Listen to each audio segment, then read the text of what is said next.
Hit a little basketball. All right. So Gilbert Arenas, oh my man, Jazz Edwards had this right here.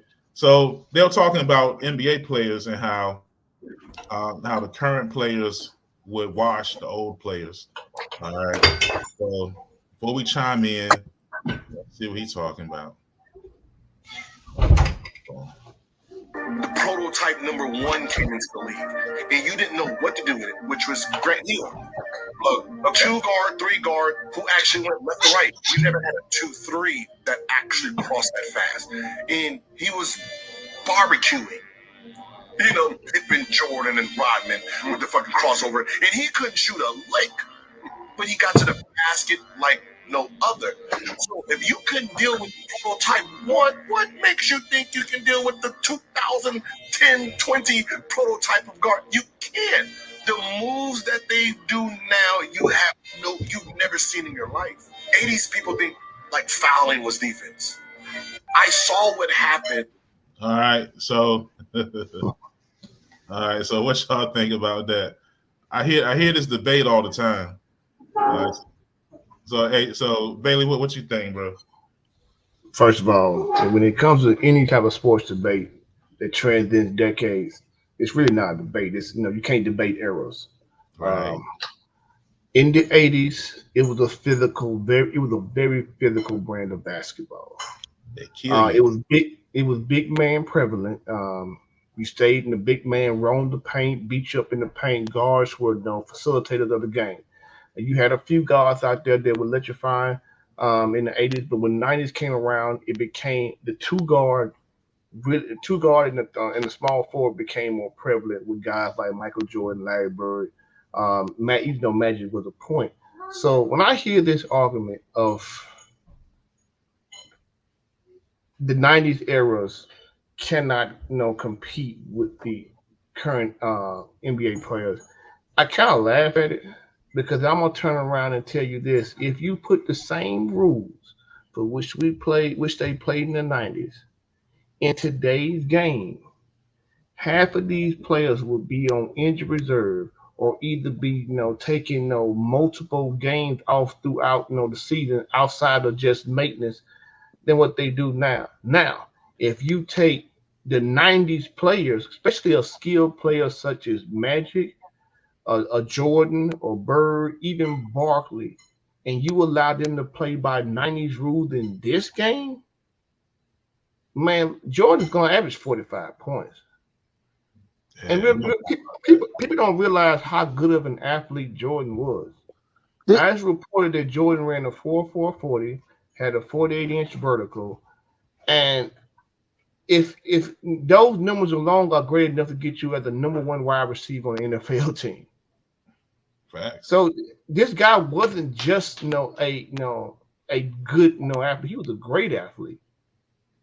Yeah. But then you look at a guy like LeBron, who's 6'8", 260, and this guy can do it all. Phenomenal athlete. Can't really compare the two different eras. Physically wise, yeah, LeBron had the stature, the build. Yeah, he got it. I got that. But the biggest difference between the two is mentality. This new age, they quit real quick. They don't have that same. And I'm gonna call out Kevin Durant. He got whooped by the Warriors, and then he went and joined them. That's something that he can never live down. These players believe nowadays. I'm not, man. Look, I can't beat you, dog. I can't beat you. Let's join together and go jump on them. That's like, it's like you get beat up at school by a dude, man. You couldn't beat him up, so you go get your brother. Let's go jump him. Let's jump him, bruh. Come on now. I know the game is different. I got it. I understand the game is different. But once again, you can't compare eras because these guys will never play against one another. Now, what Gilbert Arenas reference was Grant Hill at a young age going against Jordan and Pippen. He really needs to look at that entire clip to show you how Pippen done Grant Hill, how Jordan himself locked him down all but 3 games when they played against each other that season. That's what he didn't tell you. I watched all of the games. In one game, Grant Hill had 4 points, 8 turnovers, and 5 rebounds, and fouled out in the third quarter, all while guarding Scottie Pippen. So you telling me that Scottie Pippen couldn't lock him down? You supposed to be a professional basketball player, remember? And Gilbert Arenas didn't play no defense, so he can never tell me about somebody defensive abilities. So that dude didn't play no defense. Real talk. What you think, Willis? Okay, so I'm gonna agree with you can't compare eras at all. But what I'm gonna have to disagree with is starting with the 6th, 7th, 8th man on the bench, and nowadays just purely bigger, faster, stronger than some of the second, third, off of just pure athleticism. Pure athleticism, everybody's bigger, faster, stronger now. That's just the way it is. Now, what we always point out, and I say that because when we have these debates, we always talk about the superstars. So yeah, Jordan can hang, Magic can hang, Kareem can hang, Wilt can hang, Bill Russell can hang. We're talking about anomalies. Go farther down that bench. They not hanging with these cats today. And I feel like that's more so what Gilbert Arenas is saying. Once you get past the starting lineup, then what you gonna do? That's a good point, man. That's a good point. Because I was looking at that. The superstars are the superstars, man. Those are the guys who run the they can play in any era.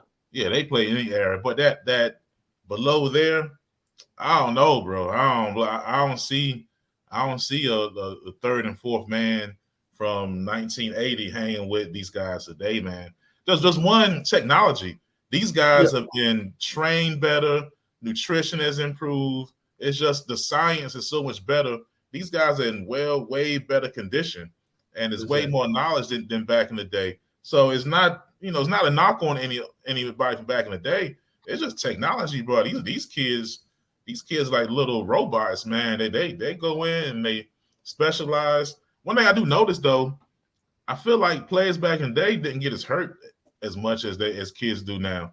You see like guys like Anthony Davis, Zion Williams. These guys are explosive and big and strong, but I think the specializing hurts because now these kids just play one sport for like they don't play other sports. And when you play multiple sports, man, it kind of prevents you from getting injured as much as you use different muscles. So I think that kind of hurts. Just from being in the coaching world, I see that a lot, man. These guys tell kids, hey, just play basketball your whole life and nothing else. And then these kids end up hurt. So, But another part I really agree with is the mentality part. That's the whole I can't get in somebody's head and I can't teach you how to be tough.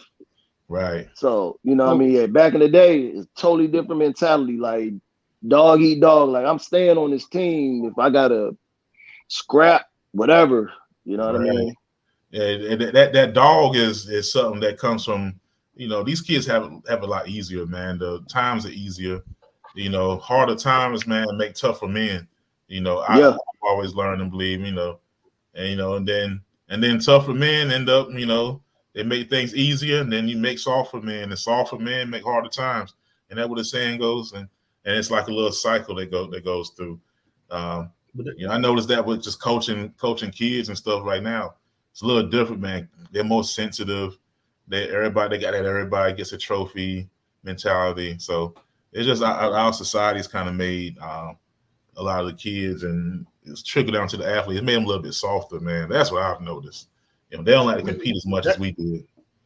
That's true. I mean, and all of us are in the military, and I can tell you it's a different brand of soldier. That's soldiers right. that I interacted with, especially later on in my career, and they couldn't. Both of us had First Sergeant Janicki. Yeah. Janicki was a cool dude, but Janicki, hey man, he snap off. And he quick to cuss you out. I mean, quick to cuss you out. The whole formation. You can't do that now.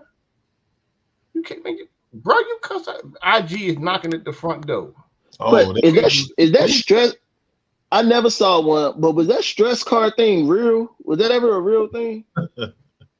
It was the real thing, but it was more towards basic training, and really with the Marine Corps, dealing with the Marine Corps. But no, Knox said something that was probably the thing that really drives home a point when it comes to these specialized athletes. Nowadays, kids, once a kid demonstrates a skill set or a talent to do a particular sport well, he or she is no longer going to play other sports. They're going to focus on that one sport, and they put stress on those muscle groups so much so that I know a kid that was 13 years old that had Tommy John surgery. Right. It was preventive maintenance. They had it for preventive maintenance. I know young ladies like I know a young lady who's a softball superstar. She's already had her ACLs repaired for preventive maintenance. Yeah, I've heard that, and it was the craziest thing. My best friend from high school, son, he's on that baseball path to be the man. Like, you can see it happening. And he told me something that was crazy. The coach told him, he said, "Yeah, it ain't a matter if your elbow gonna blow. It's just a matter of when. So sometimes they just do it just to get it out the way. Yeah, but once you do it, it ain't gonna happen again. It's real hard for it to happen again." Yeah, it's crazy. Man, let that kid run some track, man. Let the kid play basketball for a season. Bro, I encourage my son is a 6'5", 220-pound first baseman and third baseman. He's a D1 prospect. This guy is legit. He hits 450-foot dingers all over the field. But he plays football too. He plays basketball too. He's gonna do shot put this year in track and field. I encourage him to do so, because I want him to be a well-rounded athlete. Baseball comes natural to him. The kid's gifted. He didn't get it from me. I wasn't a baseball player. But the kid gets it. And then I hear, first of all, when it comes to these sports, the amount of money that's invested in these kids, it's ridiculous. I mean, I'm looking like LeBron James taking his kids have a natural athletic ability, but he's putting millions into them to get them to the next level. I would do the same thing if I had those resources. Don't ever get twisted. But the average parent can't, and it's really affecting how these kids are developing. Knox, you coach, you know what it is. Yeah, I mean that's one of the reasons, man. When you look at baseball, you don't see a lot of black kids in baseball like that. It's the lonely sport. They got priced out, and that's a great sport, man. We used to dominate baseball, man, but you get priced out. It's expensive, man. Travel ball. What's more expensive, hockey or baseball? Baseball. Baseball is. I can't speak on hockey. 15, I don't know. $15K. I feel about hockey, but I know baseball is expensive, man. When you get deep into it. So, last two years, baseball alone, $15,000. Yeah. Wow. So you're a young kid in the hood, man. And plus kids don't watch baseball like that anymore because attention spans are short. And baseball, if you watch baseball, it's slow. It's not like basketball's alley-oops is fast-paced, football fast paced. I talk to kids about baseball. They're like, "Oh, coach, that's boring. I don't want to play that." Because I see kids like, "Damn, you'd be a great baseball athlete." Nah, it's boring. One thing I've done, and I didn't mean to cut you off, brother. One thing I've done, I've started sponsoring more youth with baseball, especially youth that you can tell a kid ain't into football after the first day with pads on. First time they get, hey man, listen, I know your daddy wants you out here because your daddy was a superstar in high school, but this ain't the sport for you. I got a homie that coached football, and he always get, hey man, dude fast, man. He got good hand-eye coordination, man. He may need to come to the baseball field. And I'm on the board for our league down here in my hometown, so I always, hey man, send them my way. Let's see what we can do. And we got a couple that have made it out of our league onto other leagues. But man, baseball, the kid out in New York, what's his name? Judge, $390 million to hit home runs. Guaranteed. You can play baseball forever. You play baseball, you be in your 50s playing baseball. $390 million to hit a baseball. I want you to think about that. That's not an NFL contract remotely close to it. Yeah. And those are guaranteed contracts. Guaranteed cash money. No matter what, he get paid that money. NFL, you short looking burgers. Bobby Bonilla still getting paid by the Mets. No, last year was his last year. Yeah, last year was it was a celebration of his last year. He got paid for how many years afterwards? Like 20, 25. Like 25 years. Crazy. A million. Hey, but that comes from having a good agent too, though. That dude had a hell of an agent.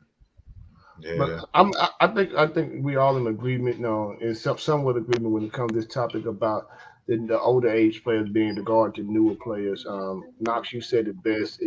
Technology, knowledge, self-care has come a long way to where these players now, the longevity, the way they take care of their bodies, is sure one. And then on top of that, like what it said, bigger, faster, stronger. These players are bigger, faster, stronger. Except for the outliers, except for the superstar, bigger, faster, stronger. But the mentality is one of the keys. They ain't got it. Yeah, facts. Oh shoot! Hey, well, look. So we about running out of time here. We was on for a little quick ambush, man. So it's always good to get the boys on. Okay, hey, we're gonna try to keep it rolling. We got to try to keep it rolling. Hit it next week. Talk about something different, maybe something the same. Who knows, right? All right, sure. But so. Before we get out of here, what are you guys' final thoughts and words of wisdom for the week coming up here? We go with you, Bailey. Go ahead, hit it. And I tell people all the time when I speak, whatever engagement I'm speaking at, I tell people this: remember, you are a direct reflection of the 5 people you spend the most time with. So if you spend time with a bunch of knucklehead, you are a knucklehead. If you spend time with a bunch of successful people, you will seek success. Okay. All right, Willis, what you got, bro? To be honest, I'm not gonna be nowhere near as deep as he just was. He stepped into it, didn't he? I'm gonna say this. Remember this. Quit judging people because we actually know y'all in real life. Okay. That's deep. That's deep. Yeah, facts. All right, y'all. Hey, so man, mine is pretty simple, man. The world works way better when you mind your own business and take care of everything in your own backyard, and don't be looking at everybody else trying to, follow behind all these trends, man. Take care of you and yours, and the world will be a better place. I take care of me and mine, it all comes together. All right. Yeah. It's stressful that way. See a lot of that out here. All right, y'all. All right, man. Always a pleasure, brothers. All right. All right. So next time, if you find yourself watching this, hit us up. When you see the ambush happen, go ahead and log in. And take part, man. Take part. And it's all good here. So we're going to, as part of the Good Guy Experience brand, okay, we want to wish you guys a great week. All right, a great week. And we'll see you guys next time. All right, peace. All right, till next time, bro. Peace.